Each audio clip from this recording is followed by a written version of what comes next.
Et dans la nuit du 24 au 25 novembre 2020, l'année passée, vers 1h30, il a été commis un crime odieux d'une femme qui a assassiné son mari en complicité avec trois criminels venus de l'extérieur. Et c'était à Gasekebouye, dans la zone de Moussaga, en commune de Moura, ici à mairie de Bujumbura. Et lorsque trois criminels, Ndibanje Jean-Paul, Nyongabo Emmanuel et Minani André, alias Feredi, se sont introduits dans le ménage d'un certain Kougimana Thierry, de 29 ans, pour l'assassiner. Et ils ont été facilités par l'épouse de cette victime, qui est, d'après l'enquête de la police, l'instigatrice même du crime de son mari.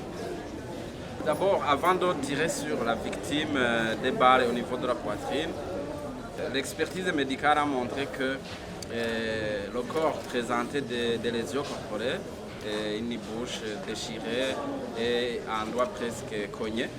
Et ce qui montre que la victime s'est débattue d'abord avec ses assassins et que lorsque les assassins, comme vous le voyez, ce ne sont pas des grands hommes, et lorsqu'ils ont constaté qu'ils n'allaient pas l'assassiner à main nue, ils ont dû tirer sur lui pour pouvoir l'achever.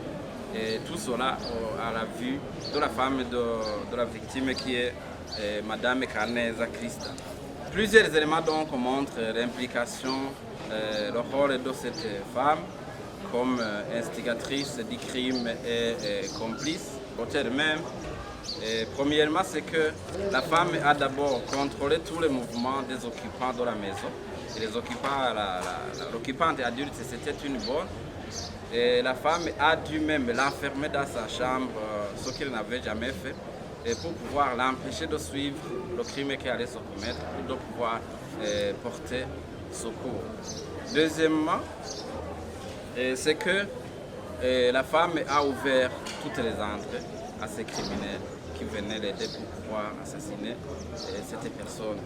Et depuis la porte secondaire, jusque dans toutes les portes qui mènent à la chambre principale, chambre à coucher, toutes ces portes-là étaient bel et bien ouvertes. Et même la chambre à coucher, et la femme avait même ouvert la chambre à coucher. Toutes les lumières de la maison étaient allumées, alors que d'habitude, les lumières sont éteintes la nuit et que toutes les chambres sont fermées. La femme a été localisée pendant cette nuit dans l'Ohero, alors que son père et son frère aîné avaient évacué entre guillemets la victime vers le centre d'une structure de soins où elle a rendu l'âme.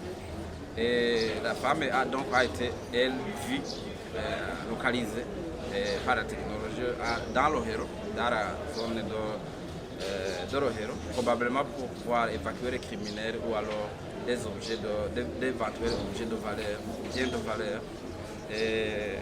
L'autre élément, c'est une grande contradiction qui a été constatée dans les déclarations de ces criminels et même de la femme.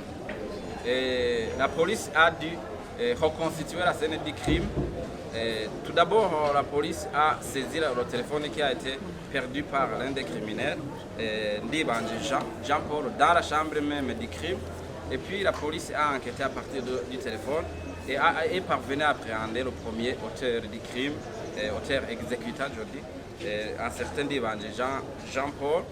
La police a poursuivi l'enquête par le même téléphone et est parvenue à arrêter le deuxième exécutant, qui est Nyongabo Emmanuel. Et les deux, quand ils ont été appréhendés, ils ont avoué les faits et ont déclaré comment ils avaient agi pour pouvoir assassiner cette personne. Et la police a dû reconstituer la scène du crime. Et elle est partie avec ses auteurs à la maison de la victime. Et arrivée à la maison, la police a constaté que parmi ces hommes, personne ne connaissait le lieu au fait. Personne ne connaissait la maison, l'adresse ou alors comment la maison est construite. Et la police a alors constaté que ce crime ne pouvait pas se commettre sans qu'il y ait complicité dans quelqu'un de l'intérieur de la maison. Et la sœur qui pouvait être, à qui la police pouvait tourner les yeux, c'était cette femme qui était la seule personne adulte dans cette maison. Et la police a alors focalisé son enquête sur cette femme. Et c'est ainsi qu'elle a découvert tous ces éléments accablants. Curieusement, au moment de cette déclaration, la femme a toujours caché des faits très accablants. Par exemple, si on lui interroge sur la manière dont son mari a été assassiné, on a tiré sur lui et puis il est mort, ce qui est faux.